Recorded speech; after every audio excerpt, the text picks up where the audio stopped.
Hi, my name is Mary Craig. I own a little quilt store and alteration shop in Aztec, New Mexico, which is 35 miles south of Durango in the Four Corners area. We're here today to show you how to make a mask that we created some weeks ago. We were approached by our healthcare system to help us to create a 2-layer filter. Since then, we found that we can improve upon this 2-layer mask. So what we did, we went to the CDC website and found the different materials required to create a good mask. Here is an example of our mask. At the top you will notice that it has a little nose piece, and on the sides the elastic with the expansion on the front, which I will show you works extremely well. In our research, we found that the original mask that was created by the hospitals back in the 60s was the best one to use. It has a 3-layer fold, which is so much easier to create than most of the masks we have seen out there. We went on the CDC website and did the research necessary to find out the materials needed to create a reasonable mask for protection. We found a 5-layer filter bag that works very, very well. You can see the 5 layers. This one here is 1, 2, 3, 4, and 5. The nice part about this particular filter is it is hand washable. You can buy these filters from us at Quilt It Ya Ya. You can buy them pre-cut. They are 6 by 10, or you can buy 6 by 7, depending on the size of the mask that you want to do. They're $2 each, or you can buy them from intervacdesign.com. You can buy it directly from them for $15.99 each, or again, we do carry these in stock. You can also purchase them from us. Our number is 505-334-9566. So now I'm going to show you how we create our mask. Be sure you use a glove.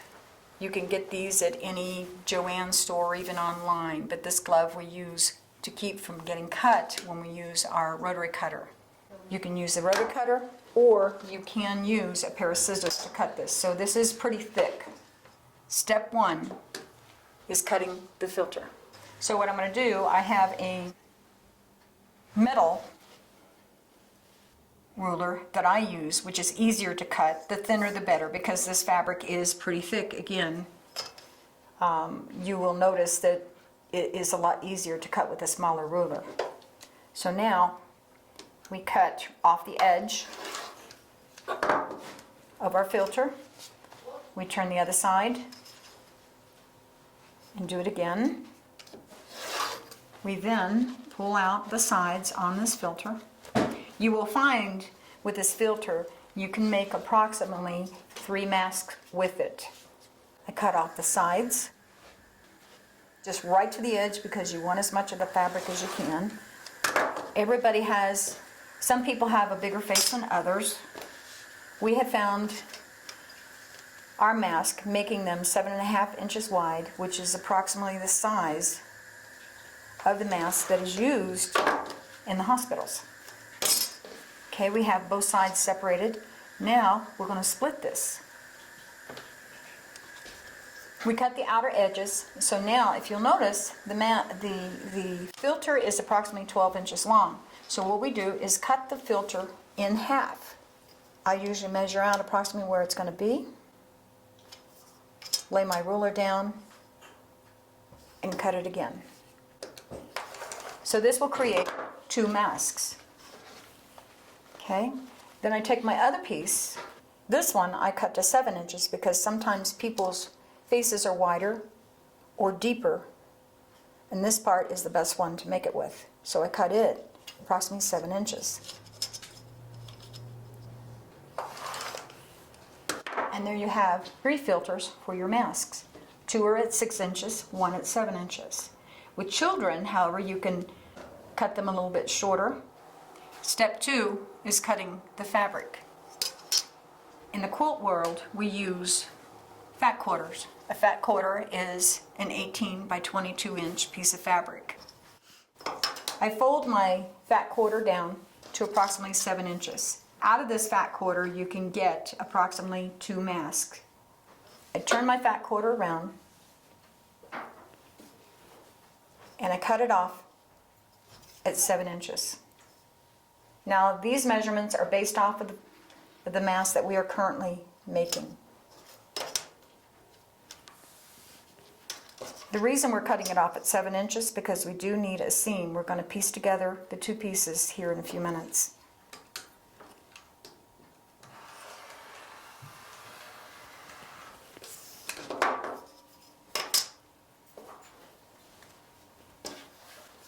Now, we measure over the width approximately 7.5 inches wide. At this time, we suggest that if you want to press your fabric, you need to do it now. It's been our experience that if you press after the fact, you will melt your filter. I have another piece here that's already been pre-pressed. We're now going to lift it, take our filter, and place it in between the 2 layers where I have folded it over and pressed it down. After we place our filter in the center, you'll fold it over just like this, and you'll cut your excess filter off. Again, we left the filters wide. Some people might want to make their mask a little bit wider. So I cut off the edge. We use pipe cleaners for the nose pieces inside of our masks in order to allow it to bend closer onto your nose. So we take our pipe cleaners and we cut them in to 1/4. When you're through, you have a 4-inch piece. After we cut our pipe cleaners, we bend the ends of it in order to keep from perforating the fabric at the top of the nose. So we bend our ends just a little bit on each side is what we do, just a tiny bit. I take my gloves off at this time. Easier to handle the fabric. So now I lift it back up. We then take our pipe cleaner and we place it in the center top of the mask, and you fold it over very carefully. These are squirrely little pieces and they will slide from side to side.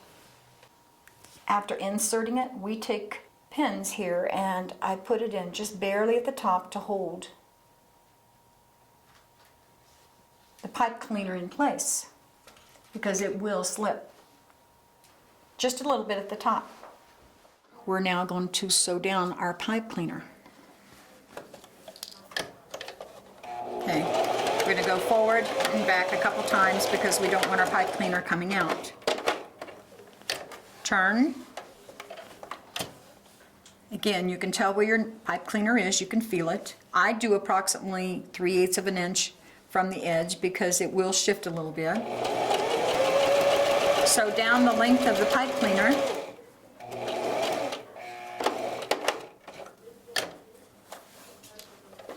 And again, back stitch on the end, and we're done.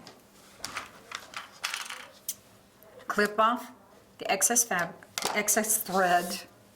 Okay, next step, we're going to take these 2 pieces and we're going to reverse them face to face. Since this is a 6-inch filter, our fabric has been cut to 7-inch fold. We're going to shorten it on the bottom approximately 3/4 of an inch. If you look at your machine, you will notice there is a mark for 3/4 of an inch. Always backstitch, and we're going to sew together the 2 pieces at the bottom.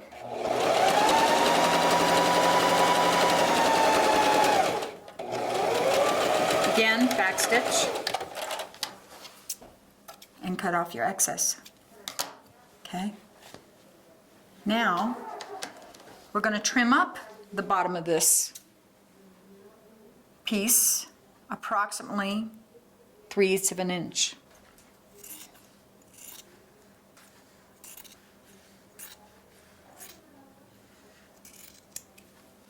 Any excess that's on your filter, you want to take it off. Now, we're going to invert this. I turn it and pull my filter through the fabric with the fabric pieces facing outwards.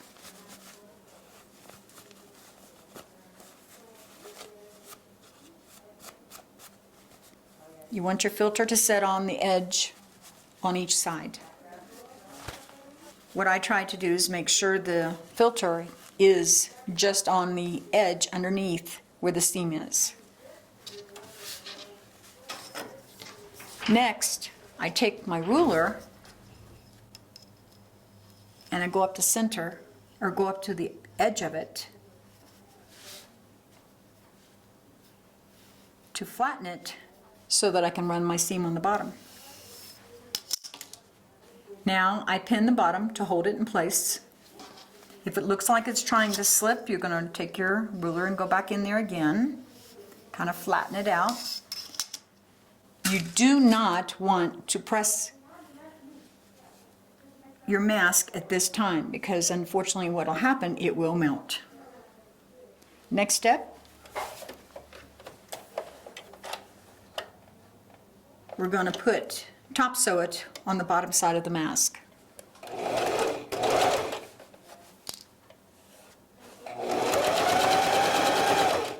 I do it approximately 1/4 inch up so that we're closing the filter in.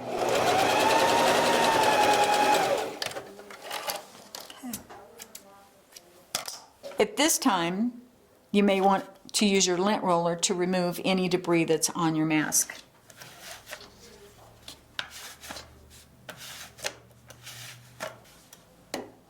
Now we're going to fold our mask into 3 parts. First part, I fold up 1 inch. I then turn it down 1/2 inch. You'll notice it lays down real nicely.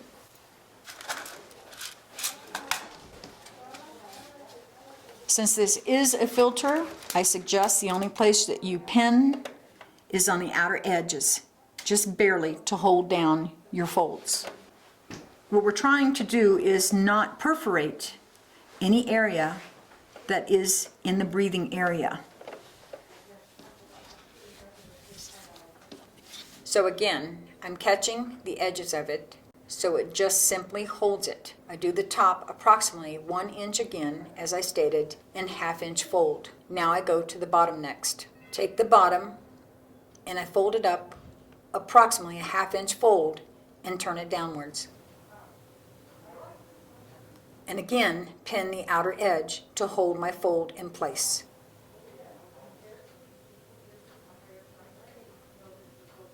Some of you might want to use Wonder Clips. They work very well.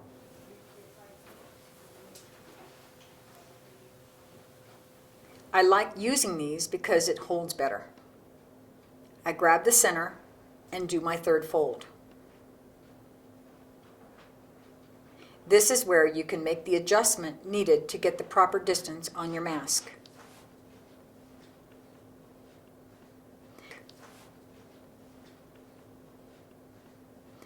I fold my mask up to a total of 2 3/4 inches. The reason I do so is because it lays flatter on your face. Again, I pin.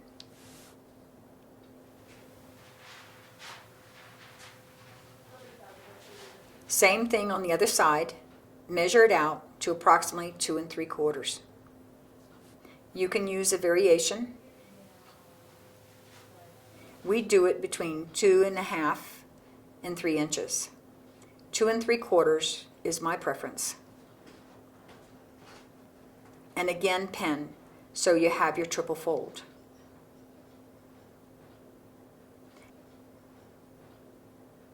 Now we sew down the outer edges. We just finished folding our mask into 3 separate sections. Now we're going to sew approximately a quarter of an inch off the edge to close, to hold down our little layers of material.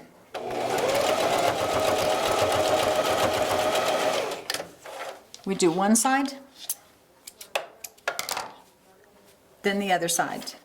I do not recommend that you sew through your pins. You pull them as you go. I've done this for years, so it's a habit I have yet to break. So again, you're going to sew down the outer edge again. When you're through, clip and pull your pins. We have pre-cut 1/4 inch elastic, approximately 8.5 inches long. All elastic is different. I would check the flexibility of the elastic. If it's a little loose, I would shorten it to about 7.5 inches. If it's tight, go approximately 8.5 inches. So now on the back side of our mask, you can see the front side here where the layers are going downwards. I pin my elastic on. Just again, we want to stay on the outer edge. We do not want to be within the area of the mask because you could perforate it.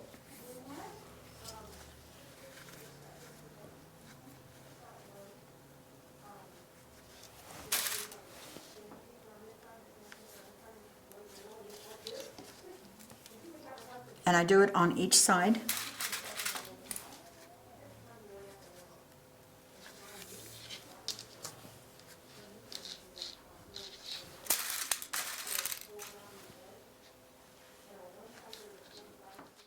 We have cut this strip approximately 1.5 inches. This is going to be your bias binding.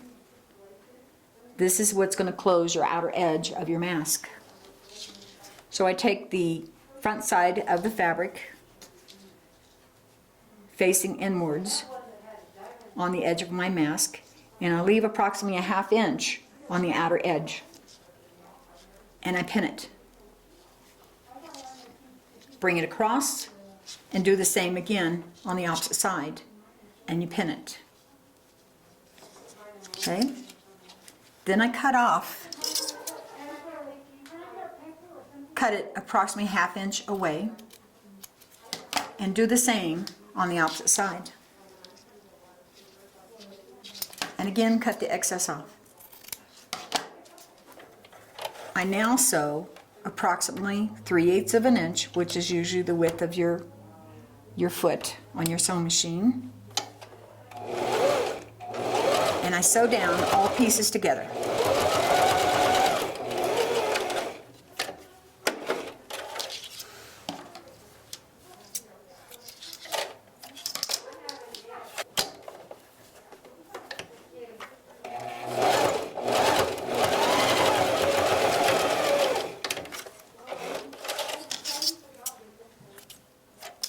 Take my pins out, of course. Now you're going to sew down your bias binding. I take the edge and turn it inwards. Turn it downwards here to where it's flush against the edge of the mask. And pin it. Same here on this outer portion again. Turn it inwards. Turn it down approximately 1/4 inch to where it's just on the outer edge of your mask. Any excess underneath, I tuck it in and pin it. In the center, I also pin it down so it stays secure. Then I do the same on the other side. Turn it inwards, 1/4 inch, tuck it in and pin it.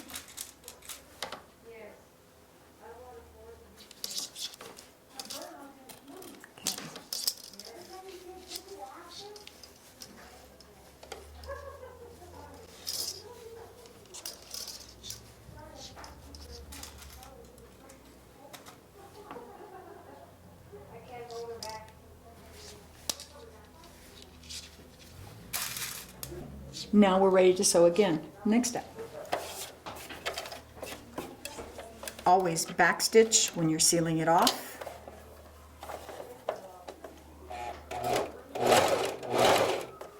Said at this time would be a good time to pull your pins out.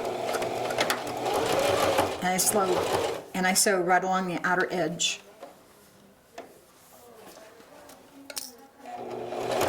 Of my mask.